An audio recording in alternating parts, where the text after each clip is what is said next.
축원합니다. 오늘 어린이 주일을 우리가 맞고 있는데요. 어린이 주일은 1856년 미국 매사추세츠의 유니버셜리스트 교회로 그 근원이 거슬러 올라갑니다.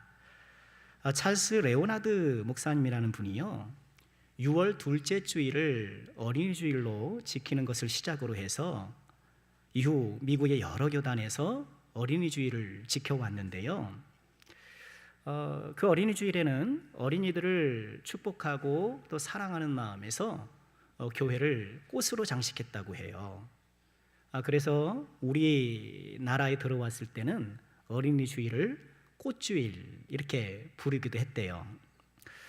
그러다가 1929년 조선 예수교 장로회 제14회 총회에서 꽃주일을 아해주일, 어린이 옛날이잖아요, 아해주일로 이렇게 바꾸자, 명칭을 바꾸자 그렇게 결의해서 아해주일, 어린이주일로 지키게 되었고요. 또 그 무렵 한국 사회에서는 소파 방정환 선생님을 위시로 하여서 어린이들의 교육의 중요성이 부각되기 시작했고, 1923년 5월 1일에 어린이날을 처음으로 시작을 했습니다. 그러다가 1946년에 지금의 5월 5일로 날짜가 변경이 되었고요. 그로부터 10년 뒤인 1956년에 한국 교회도 이 어린이날과 연계하여서 5월 첫째 주일을 어린이 주일로 지키게 되었던 것입니다. 어린이 주일은 우리 자녀들을 하나님이 주신 기업으로 알고 축복하고 무엇보다 신앙으로 교육하기를 다짐하는 그런 뜻깊은 시간입니다. 모쪼록 우리 자녀들을 믿음으로 양육하기를 다짐하는 오늘 복된 주일이 되어야 되겠습니다. 자녀들을 축복하는 어린이 주일인데요, 오늘 말씀에서 우리는 자녀를 축복하는 야곱을 만나게 됩니다. 우리가 지난 시간에 요셉이 드디어 자기 정체를 밝히는 것을 보았지요. 요셉은 형들에게 자신의 정체를 밝히면서 당황하는 형들을 안심시키죠. 형들이 자신을 판 것은 하나님의 섭리의 일환이었다. 야곱 가문과 모든 후손의 생명을 구원하기 위하여서 하나님께서 선발대로 저를 애굽으로 보내신 것입니다. 이렇게 이야기하면서 또 형들을 용서했던 것이죠. 참 위대한 신앙이 아닐 수 없죠. 애굽의 총리가 요셉이라는 이야기를 듣고 가장 놀랐던 사람은 누구겠습니까? 아버지 야곱이었죠. 가나안에서 그 소식을 듣고 깜짝 놀랐을 것입니다. 22년 전에 죽은 줄로만 알았던 그 아들이 생존했을 뿐만 아니라 애굽의 총리가 되었다고 하니까 그 감격 또 그 놀라움 말로 표현할 수 없을 것입니다. 야곱은 요셉을 만나기 위해서 애굽으로 내려가게 되고요, 또 야곱뿐만 아니라 야곱 가문 70명 전체가 애굽으로 이민 가게 됩니다. 이제 기근이 5년이나 남아있고 또 하나님의 계획 안에서 이제 야곱 가문이 이 애굽이라는 인큐베이터에서 이제 큰 민족으로 부흥할 것이기 때문입니다. 오늘 우리가 읽은 말씀은요, 야곱이 애굽에 내려온 지도 17년이 지나서 이때 나이 야곱이 147세, 이제 임종을 앞두고 자녀들을 축복하는 그런 장면입니다.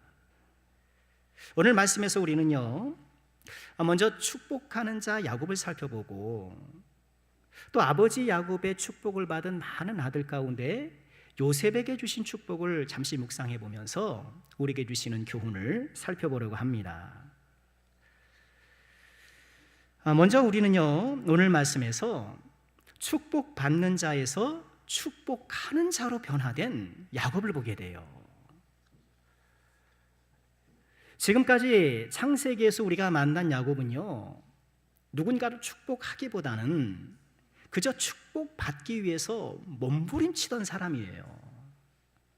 우리 자녀들도 많이 참석했는데 야곱 잘 아시지 않습니까? 어머니 리브가의 뱃속에서부터 막 경쟁했던 거예요. 형과 경쟁하고 출산할 때는 어때요? 형의 발 뒤꿈치를 붙잡고 나올 만큼 아마 이 태아 속에 어머니 뱃속에 있었던 그 시절부터 말하자면 축복 갈망의 DNA가 있었다고나 할까요? 그렇게 받고 싶고 그렇게 복받고 싶고 막 그랬던 것이 야곱이잖아요. 성장에서는 곤궁에 처한 형의 형편을 이용해서 죽 한 그릇에 장자권을 빼앗잖아요. 장자가 되어야 아버지 유산을 2배로 받거든요. 급기야는 시력이 흐려진 아버지를 속여서 형의 축복을 가로채요. 그 대가로 외삼촌 집에서 20년이나 고생하지만 그 와중에서도 어떻게든지 복 받으려고 막 그러잖아요. 가나안으로 돌아올 때 어땠나요? 이제 형 에서가 두려워서 야복강에서 홀로 기도하는 가운데 천사와 씨름하잖아요. 그때 천사 바지가랑에 막 붙잡고 나에게 축복하지 않으면 못 가게 합니다 하면서 붙잡고 늘어지는 거예요. 어떻게 하든지 축복을 받으려고 했고 어떻게 하든지 내 것으로 하려고 했던 그런 야곱이었잖아요. 그랬던 야곱이 이제는 어때요? 축복하는 자가 되었더라. 하나님의 백성된 저와 여러분에게 주신 특권 가운데 하나가 다른 사람을 축복하는 거예요. 우리가 창세기를 봅니다만 믿음의 조상과 주변의 여러 인물들을 우리가 보잖아요. 그 가운데 다른 사람을 축복하는 사람은 아브라함, 이삭, 야곱과 같은 이런 하나님께서 선택한 믿음의 사람들밖에 없어요. 오직 그 사람들만 다른 사람을 축복합니다. 이스마엘 생각해 보십시오. 하갈의 아들이잖아요. 이삭이 태어나니까 어쩔 수 없이 쫓겨나지 않습니까? 하나님께서 긍휼히 여겨서 이스마엘을 통하여서도 큰 민족을 이루시잖아요. 하나님께서 이렇게 아브라함의 집에서 쫓겨나는 이스마엘에게 복을 주셨는데 그 이스마엘이 누군가를 축복했다는 기록을 저는 발견하지 못했습니다. 야곱의 형 에서도 보세요. 동생에게 속아서 아버지 축복을 빼앗기니까 아버지 나도 복 주세요, 나도 복 주세요, 남은 것 없나요? 하면서 울고불고 난리쳤지만 그렇게 복받고 싶어서 난리쳤던 에서지만 그 에서가 다른 사람을 축복하고 다른 사람에게 복을 나눠줬다는 이야기를 그 예를 볼 수가 없어요. 하나님의 참 백성과 그렇지 않은 사람을 구분하는 기준이 내가 다른 사람을 축복할 수 있는가, 다른 사람을 축복하는 여부가 하나님의 백성인지 아닌지를 판가름하는 한 가지 기준이 될 수 있다는 거예요. 오늘 이 야곱은요, 비록 오랜 시간이 걸리기는 했었으나 이제 마침내 축복하는 사람으로 거듭나서 하나님의 자녀임을 입증해내고 있는 거예요. 우리 사랑하는 남성교회 모든 권속들이 축복하는 사람 되기를 주의 이름으로 축원합니다. 이 세상은 어떻게든지 내가 받고 내가 복 누리고 나를 향하여서 축복의 방향을 항상 나를 향하여서 두기를 원하는 시대에 우리는 주님의 사랑으로 다른 사람을 축복하는 사람, 우리가 함께 모일 때 그래서 여러분 축복하는 거예요. 헤어질 때도 축복하는 거예요. 잘 오셨습니다, 은혜 받으세요, 축복하는 거예요. 축복하는 야곱에서 우리는 몇 가지를 좀 묵상해 보고 싶은데요. 먼저 야곱의 축복은 하나님의 말씀이더라는 거예요. 오늘 우리가 이제 49장을 읽었잖아요. 49장 전체에서 아들들 하나하나 축복하는데요. 이 야곱의 축복은요, 정월 초하루에 세배받고 자녀들에게 덕담하는 그런 덕담이 아니라는 거예요. 야곱의 축복은 하나님의 말씀입니다. 이 창세기는 이 축복하는 아버지 야곱을요 48장, 49장 이 두 장에 걸쳐서 할애해요. 48장에는 에브라임과 므낫세, 요셉의 두 아들을 축복하고 49장에는 자기네 12아들을 축복하는데 두 장에 걸쳐서 이 축복하는 야곱을 조명해주고 있는 거예요. 그런데 이 축복하는 야곱을 일컬어서 성경은 한결같이 그를 이스라엘이라고 불러요. 여러분 시간 되시면 48장을 한번 또 읽어보셔요. 축복하는 야곱은요 항상 이스라엘이라고 언급이 돼요. 오늘 말씀도 마찬가지입니다. 2절 보실까요?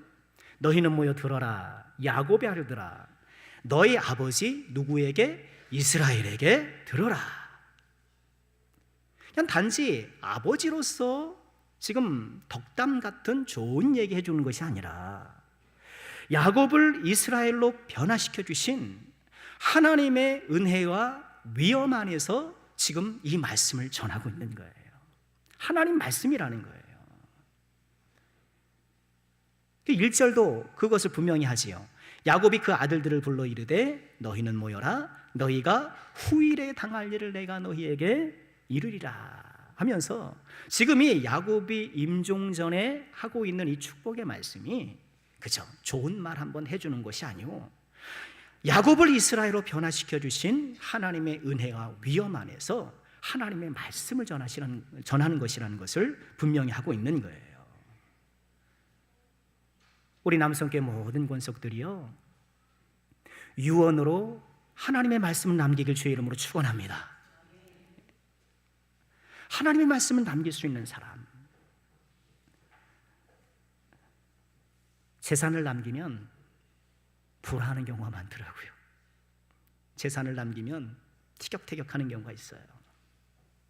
아마 주변에서 들어보시지 않습니까? 우리는 하나님 말씀을 남기고 믿음을 남기고 이 거룩한 유산을 남기는 하나님의 백성이 되기를 주의 이름으로 축원합니다. 야곱의 축복 가운데 우리가 또 묵상해 볼 두 번째는요 믿음의 분량대로 주어지더라는 거예요. 28절 우리가 읽진 않았습니다만 이렇게 쭉 축복한 후에 이들은 이스라엘의 12지파라 이와 같이 그들의 아버지가 그들에게 말하고 그들에게 축복하였으니 곧 그들 각 사람의 분량대로 축복하였더라. 각 사람의 믿음의 분량, 준비된 그릇대로 축복했다 이렇게 말씀을 해요. 그러니 야곱의 축복은 유언이자 예언의 성격을 갖고 있고 자녀들에 대한 평가도 담겨 있는 거예요. 그러다 보니 축복은커녕 이건 완전 저주 같은 말씀을 받기도 하는 자식들도 있어요. 여러분 르우벤 큰아들 아닙니까? 르우벤을 맨 먼저 축복하는데 3절 보시죠. 르우벤아 너는 내 장자요 내 능력이요 내 기력의 시작이라 위풍이 월등하고 권능이 탁월하다마는 내 장자다 능력이다 기력이다 위풍 월등 권능 탁월 아주 좋은 단어로 칭찬하는 듯 하지만 이어지는 4절에 물의 끓음 같으니 잠시 잠깐 물이 확 끓다가 여러분 양솥에서 막 끓다가 확 식는 것처럼 너는 탁월하지 못하리니 아버지 같으면 이 말 못하는 거예요. 아버지로서는 이 말을 못하는 거예요. 이스라엘이니까 이 말 하는 거예요. 너는 탁월하지 못하리니 내가 아버지의 침상에 올라 더럽혔음이로다. 그가 내 침상에 올랐었도다. 이 큰아들 르우벤이 아버지의 첫 빌하와 부적절한 관계를 맺은 것을 이야기하는 거잖아요. 여러분 이 사건을 창세기 35장 22절에서 언급하는데요. 잠시 보실까요? 이스라엘이 그 땅에 거주할 때에 르우벤이 가서 그 아버지 첫 빌하와 동침하매 이스라엘이 이를 들었더라. 야곱이 들은 거예요. 어떻게 보면 어마어마한 사건이잖아요. 근데 이 큰 사건을 성경은 간략하게 1절로 처리해요. 야곱은 르우벤의 악행을 들었지만 들었을 뿐이지 일절 그것을 언급하거나 어떤 거기에 상응하는 행동을 하지 않아요. 드러내지 않은 거예요. 이렇게 수면 아래 가라앉아 있었을 듯한 이 사건이 지금 결정적인 순간에 고개를 내미는 거예요. 아버지 이스라엘의 임종의 순간, 모든 아들이 그 침상에 둘러앉아 아버지의 마지막 말씀에 귀를 쫑긋하고 있는 그 순간에 그동안 아무도 몰랐던 것 같은, 드러나지 않았던 그 사건이 수면 위로 떠오른 거예요. 여러분, 르우벤이 얼마나 당혹스러웠겠습니까? 얼굴이 빨개졌을 거예요. 게다가 그것이 아버지께로부터 들었던 마지막 말씀이잖아요.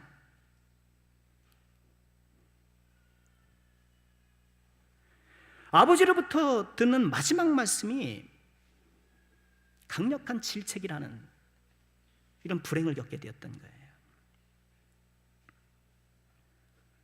언젠가 내가 지었던 죄가 나를 찾아올 날이 있을 수 있다는 것을 두려워하십시오. 우린 늘 겸비해야 합니다. 늘 겸손해야 합니다. 당시에는 드러나지 않았는데, 당시에는 문제가 되지 않았는데, 결정적인 순간에 내 인생의 문을 놓고 할 수가 있어요. 똑똑똑. 누구십니까? 아, 당신이 십수년에 지었던 죄요.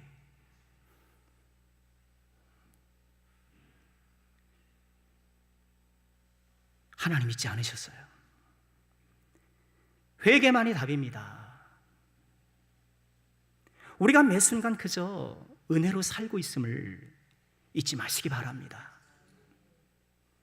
르우벤은 안타깝게도 축복을 담을 그릇 자체가 없었어요. 뭐 그릇이 크냐 작냐의 문제가 아니에요. 그릇 자체가 없었어요. 반면에 요셉을 보십시오. 우리가 지금까지 살펴보았던 것처럼 부잣집 도련님에서 하루아침에 노예로, 노예에서 죄수로 막 삶이 막 바닥을 모르고 추락하지 않습니까? 그러나 그 가운데서도 한결같이 하나님을 신뢰했습니다. 보디발의 아내의 달콤한 유혹을 단호히 거절했고, 그 대가로 억울한 누명을 쓰고 감옥에 떨어졌지만 복수의 칼을 가는 것이 아니라 믿음의 칼을 갈았어요. 오늘 우리 자녀들이 참 많이 참석해 주셔서 너무너무 감사한데요, 내 인생이 점점 좀 상승해도 모자랄 판에 자꾸 추락하는 것만 같아도 여러분 두려워하지 마시기를 주의 이름으로 권면드립니다. 여러분, 우리 자녀들이 참 힘든 시대에 태어났어요. 근데 지금 50대 중후반까지만 하더라도요, 나름 인생의 어떤 상승 궤도를 타기가 쉬웠어요. 그래도 내가 열심히 공부하고 그래도 뭐 대학 나오면 어지간하면 취업이 됐단 말이에요. 제가 고등학교 3학년 때 담임 선생님이 조회 때 그러셨어요. 야, 너희들 중에 좀 대학 가기 좀 그런 아이들이 있으면 공무원 시험 봐라 그랬어요. 그때 뭐 과목마다 70점 그죠? 받으면 정말 쉬웠거든요. 그때는 4년제 대학 나와서 제일 못 가는 게 공사였어요. 주변에 보면 뭐 대기업 가는 사람들이 있는데 혼자 막 어디 공사 취직해가지고 막 괜히 막 기죽어 있고 막 그랬다니까요. IMF가 그걸 바꾼 거 아닙니까? 이렇게 이전 세대만 하더라도, 우리 부모 세대만 하더라도 어느 정도 내가 사회에 진출해서 노력하면 내 인생이 상승하는 그런 기분을 느낄 수 있었단 말이에요. 직장에 취업해서 승진도 하고 월세에서 전세로, 전세에서 내 집으로 이렇게 갈아타는 게 뭐 쉽지는 않았지만 그래도 불가능한 일이 아니고 또 이뤄낼 수 있는 일이었단 말이에요. 그런데 우리 자녀들은 그렇지가 않아요. 어렵게 좋은 대학에 들어간다 한들 인생이 보장되는 것이 아니더라고요. 직장을 들어가기도 쉽지 않고 들어간다 해도 오래 다니기 어렵고, 묘하게 우리 자녀들은요 인생의 추락감을 이전 세대보다 훨씬 빨리 경험해요. 실패와 패배감을 매우 이른 시기에 경험한다는 게 문제예요. 여러분, 인생은 어쩔 수 없이 이렇게 상승 궤도를 타다가 어느 정도 하강할 수밖에 없잖아요. 나의 어떤 체력적인 부분, 나의 관계적인 부분, 사회에서의 나의 생활, 이런 것들이 점점점 어느 지점까지 상승하다가 나부터 이렇게 하강할 수밖에 없잖아요. 경관도 약해지고 인간관계도 줄어들고 내 재산도 예전 수입도 줄어들고 그럴 수밖에 없는 거잖아요. 그런데 인생의 추락감과 실패감, 패배감을 우리 다음 세대도 매우 이른 시기에 경험한다는 게 문제예요. 내 인생이 상승하기는커녕 점점점 추락하는 것 같아도 우리 사랑하는 자녀들에게 주의 말씀을 빌어 용기를 주고 싶습니다. 걱정하지 마세요. 요셉은 17살에 그 인생이 추락했어요. 하루아침에 노예가 되었잖아요. 죄수가 돼서 감옥에 갔잖아요. 17살이면 한참 꽃피울 나이 아닙니까? 그러나 그 추락의 순간에도 하나님을 잊지 않았던 거예요. 하나님을 끝까지 신뢰했고 자기 믿음을 지켜냈어요. 하나님은 그런 요셉을 다시 일으켜 세워주셨고 그를 높이 들어 사용했고, 요셉은 그 추락하는 것 같은 인생의 모든 순간순간에 축복의 그릇을 만들어 갔던 거예요. 우리 사랑하는 자녀들이 이런 축복의 그릇, 믿음의 분량들을 만들어 나가기를 주의 이름으로 축원합니다. 그릇이 준비돼야 돼요.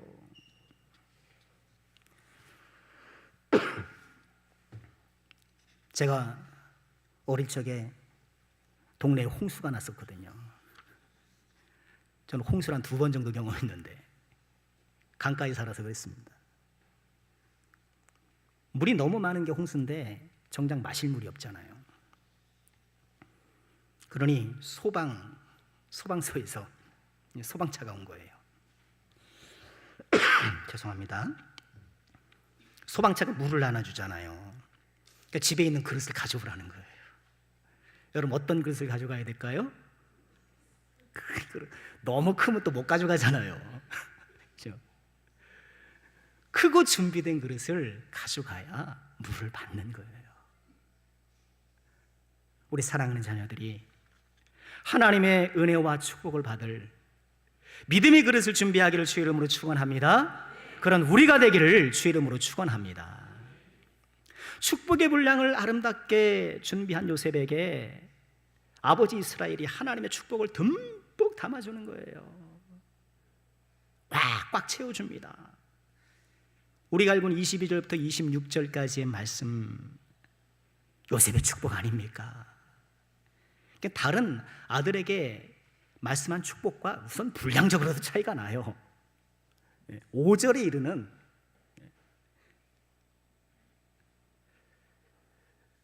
축복의 분량을 아름답게 준비한 요셉에게 아버지 이스라엘이 담아준 하나님의 축복은 무엇일까요? 3가지로 간략하게 묵상해보고 말씀 마치려고 합니다. 첫 번째는요, 샘 곁에 무성한 가지가 되는 축복이에요. 자, 우리 22절 우리 함께 읽을까요? 시작. 요셉은 무성한 가지 곧 샘 곁에 무성한 가지라 그 가지가 담을 넘었도다. 요셉에게 임한 축복을요, 22절은 무성한 가지, 샘 곁에 무성한 가지로 은유하고 있습니다. 우리 성경 번역은 무성한 가지 이렇게 해서 무슨 가지가 이렇게 많고 이파리가 많고 그렇게 오해하기 쉬운데요, 본래 이것은 열매가 무성한 가지라는 거예요. 영어 성경은 다 fruitful, 열매가 가득한 가지다 이렇게 번역을 했는데요, 열매가 가득한 가지들하는 거예요. 성경에서 열매는 다양한 은용어로 사용되잖아요. 어떤 행위의 결과, 그죠? 나쁜 나무가 좋은 열매를 맺을 수 없다는 예수님의 말씀처럼 어떤 행동의 결과를 열매라고 이렇게 표현하기도 하고, 또 열매하면 또 뭐 생각나세요? 성령의 9가지 열매, 이게 믿음의 성숙도를 나타내는데도 열매가 사용되기도 하고, 이렇게 열매는 다양하게 은유되는데요, 여러분, 성경의 다양한 열매의 비유처럼요, 우리 사랑하는 자녀들이 열매 맺는 풍성한 삶을 살기를 주의 이름으로 축원합니다. 우리 자녀들이 행하는 모든 일들이 좋은 결과를 얻게 되고, 무엇보다 성령의 9가지 열매처럼 성숙한 믿음의 사람이 되는 것, 그래서 그의 삶의 내면과 외면을 보니 정말 하나님께서 맺어주신 열매가 주렁주렁한 삶, 그런 삶이 우리 자녀들이 돼야 되고 또 우리가 돼야 되지 않겠습니까? 그런데 이 가지가 열매가 무성한 가지가 될 수 있었던 이유가 무엇일까요? 오늘 말씀 보니까 샘 곁에 있었기 때문이라는 거예요. 샘 곁에 있었기 때문에 열매가 무성한 가지가 되는 것. 여러분, 이 말씀을 우리가 사랑하는 시편 1편이 생각나지 않습니까? 시냇가에 심은 나무, 그 말씀이 떠오르는데요, 샘 곁에 심겨진 나무가 풍성한 열매를 맺는 것처럼 하나님 곁에 심겨진 사람이 풍성한 열매를 맺는지를 믿으시길 바랍니다. 여러분, 요셉이 누린 가장 큰 축복이 이것이에요. 요셉이 그런 모든 고난을 이겨내고 마침내 애굽의 총리가 되어서 입심양명을 하게 된 것, 여러분, 그것만이 축복이 아니고 어떠한 형편에서도 하나님이 함께 하셨던 임마누엘의 축복이야말로 요셉의 가장 큰 축복이었던 거예요. 요셉은 처음에 복이 없다가 나중에 복을 받은 것처럼 그렇게 생각하기 쉽지만, 그러나 사실 요셉은 처음부터 축복을 받았던 사람이었던 거예요. 하나님이 그와 함께 하셨기 때문에. 39장 1절에서 우리가 확인했지 않습니까? 요셉이 이끌려 애굽에 내려가매 바로의 시니지대장 보디발이 그를 그리로 데려간 이스마엘의 사람의 손에서 요셉을 샀다. 끌려 내려갔다. 요셉의 삶을 아주 단면적으로 보여주는 거잖아요. 끌려 내려가는 거예요. 한 번도 내 인생에 내가 주도권을 발휘해 본 적이 없고, 상황에 끌리고 사람에 끌리고 능력에 끌리고 그렇게 끌려 내려가더라는 거예요, 내 인생이. 그러나 그 가운데 2절에 뭐라고 말씀하셨나요? 여호와께서 요셉과 함께 하심으로 그가 형통한 자가 되었다. 자꾸 내 인생을 이렇게 끌려가기만 하는가? 한 번도 내 뜻대로 뭘 해본 적도 없고, 재정에 밀려서, 상황에 밀려서, 다른 형제들에게 밀려서 뭐 이렇게 나는 맨날 이득만 되는 것 같고 미끄러지는 것 같은가? 그러나 그 가운데서도 여호와께서 요셉과 함께 하시니 형통한 자가 되더라는 거예요. 우리 남성께 사랑하는 모든 권속들이, 오늘 이 자리에 함께한 우리 사랑하는 자녀들이 샘 곁에 심겨진 이 나무처럼 하나님 곁에 심겨진 존귀한 사람들이 되어서 풍성한 열매를 맺는 귀한 영혼들 되시기를 주의 이름으로 축원합니다. 요셉에게 주어진 두 번째 축복은요, 그 열매가 무성한 가지가 담을 넘었다는 거예요. 다시 22절 볼까요? 요셉은 무성한 가지 곧 샘 곁에 무성한 가지라. 같이 읽을까요? 그 가지가 담을 넘었도다. 그 가지가 담을 넘었도다. 무슨 말인가요? 요셉의 풍성한 그 열매를 담장 밖의 사람들도 보고 담장 밖의 사람들도 그것을 누리더라는 거예요. 여러분, 이것이 얼마나 큰 축복입니까? 지금까지 우리가 살펴보았던 요셉의 삶은 그 가지가 담장을 넘는 삶이었어요. 그래서 요셉뿐만 아니라 요셉 주변에 있던 요셉이라는 인물 담장 밖에 있던 사람들도 요셉이 봤던 그 복을 함께 누렸던 거예요. 여러분, 그렇잖아요. 노예 요셉을 구매했던 보디발이 복을 받고, 함께 감옥에 수감됐던 술관원이 복을 받고, 요셉이 총리가 돼서 애굽 왕 바로가 복을 받고, 요셉이 어딜 가든가 요셉의 축복의 담장을 넘어가 주변 사람들도 복을 받더라는 거예요. 우리 남성께 사랑하는 모든 자녀들이 이런 요셉과 같은 그 축복의 담장을 넘어 담장 밖의 사람들도 복을 받게 하는 귀한 복의 근원이 되시기를 주의 이름으로 축원합니다. 이 세상은 어떻습니까? 어떻게 하든지 그냥 담장을 높이 세워서 나만 열매를 따먹으려고 하고 나만 열매를 누리려고 하고, 여러분 그런 것 아닙니까? 우리 교회도 어때요? 이제 담장을 넘어서 이웃의 복이 되고 복의 근원이 되는 역할을 더 감당해야 되지 않겠습니까? 마지막으로 묵상할 요셉의 축복은요,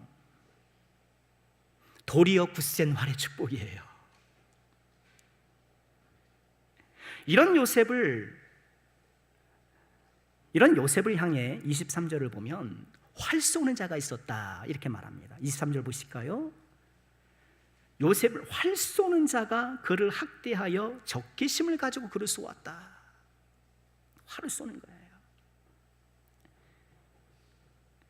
활 쏘는 자가 누군지 명확하지 모르나 우린 다 짐작하고 있잖아요. 그러나 요셉의 활은 도리어 굳세며 그의 팔은 힘이 있으니 이는 야곱의 전능자 이스라엘의 반석이신 목자의 손을 힘입었기 때문이다. 여러분 이 말씀에 또 생각나는 말씀 없나요? 에베소 6장에 하나님의 전신갑주 말씀 생각나잖아요. 6장 16절에 이런 말씀 있죠. 모든 것 위에 믿음의 방패를 가져라. 이로써 능히 악한 자의 모든 불화살을 소멸하고, 악한 자가 불화살을 쏜다는 거예요. 화살을 막 쏜다는 거예요. 악한 마귀가 하나님의 사람들을 무너뜨리기 위해서 벌이는 온갖 그런 유혹들을 화살에 비유하고 있는 건데요, 이런 마귀와 학대와 적개심의 활을 요셉에게도 막 쏘아댔잖아요. 그 보디발의 아내, 노예로 팔려와서 그래도 보디발에게 잘 봐줘서 가정 총무가 돼서 그래도 좀 이렇게 삶이 안정되나 싶었더니 보디발의 아내가 요셉을 유혹했지 않습니까? 유혹과 시험에 화살을 쏜 거예요. 그런데 어떻게 해요? 요셉이 그것을 이겨냈어요. 왜? 요셉의 활이 더 셌기 때문에, 더 굳셌기 때문에. 유혹과 시험의 화살보다 요셉의 믿음의 화살이 더 강력했던 거예요. 마귀의 유혹의 화살에 믿음의 화살로 은사했던 거예요. 요셉의 활이 도리어 굳셌다라고는 말씀을 해요. 왜? 야곱의 전능자 이스라엘의 반석이신 목자의 손을 힘입었기 때문이다. 요셉을 도운 분이 이스라엘의 반석이었다. 이런 반석이라는 이 말씀을 좀 우리가 묵상하고 싶은데, 지금 요셉의 마음 가운데 일어난 그 믿음은 뭔가요? 하나님께서, 이스라엘의 하나님께서 나의 반석이시라는 거예요. 여러분 반석이라는 것은 든든한 돌 아닙니까? 평평하고도 넓은 돌, 안정감을 상징하는 거잖아요. 요셉은 하나님 안에서 안정감을 누리고 싶었던 거예요. 하나님, 그 믿음 안에서 하나님을 반석 삼아 내 인생을 구축하고 싶었던 거예요.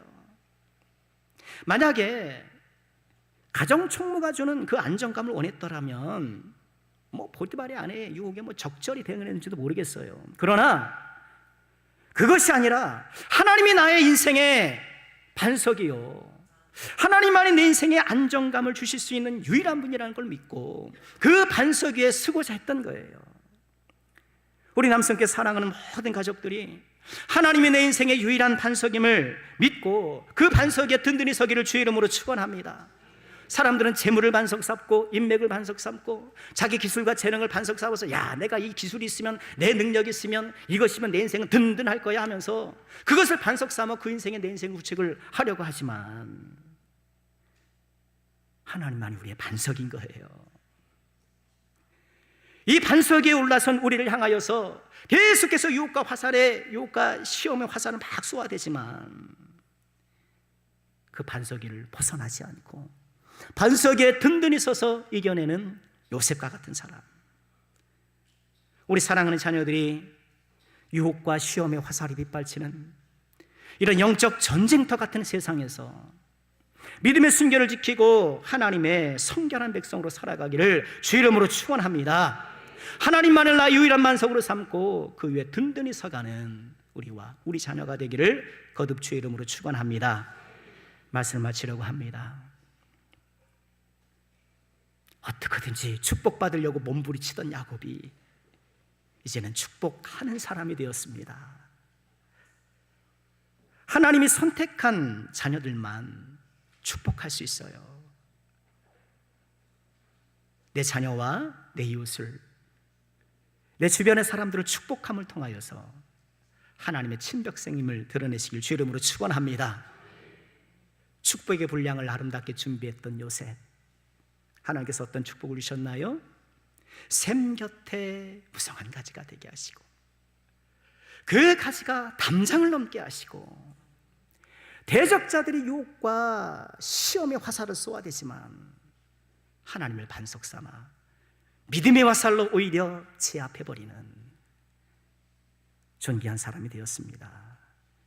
이 요셉의 축복이 우리의 축복이 되기를, 우리 사랑하는 자녀들의 축복이 되기를, 그래서 우리 자녀들의 일생 가운데 임하는 이 하나님의 축복을 우리가 목격하여서 하나님께 영광 올리는 우리 모두가 될 수 있기를 주님의 이름으로 축원합니다. 기도하겠습니다. 아버지 하나님 감사합니다. 저희들에게 축복의 특권을 주셨사오니 이웃을 축복하는 복의 근원이 되게 하여 주옵소서. 야곱처럼 요셉처럼 하나님 기뻐하시는 축복의 사람으로 살아가는 우리 모두가 되게 하여 주옵소서. 예수님의 이름으로 기도하옵나이다. 아멘.